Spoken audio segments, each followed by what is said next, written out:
Assalamualaikum warahmatullahi wabarakatuh. Tepanggan nami abdi Mutiara Listiartanto. Abdi di kelas 10 MPLB 2. Ayeuna abdi rek ngabacakeun sajak anu judulna Hirup jeung Waktu. Hirup jeung waktu. Hirup teh lir cai nu ngalir. Ti huluna nepi ka lebak. Ngagebret ngaliwatan batu. Teu weuleuh maju sanajan ngajak. Waktu teh lir angin nu hiber. Henteu katenjongan karasa, lamun ayeuna urang ti belat. Isuk lila bisa leungit rasa.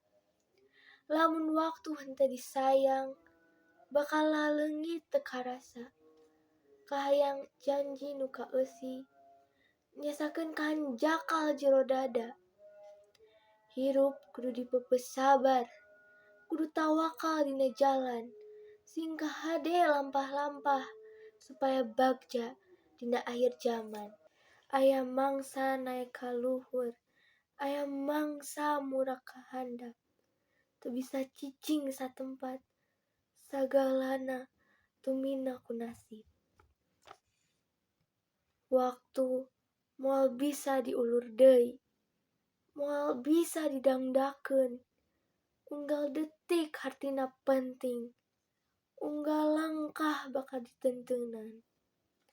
Teu aya nu bisa malikeun, teu aya nu bisa malik deui. Ngan ku usaha jeung tarekah, urang bisa nyorang nasib.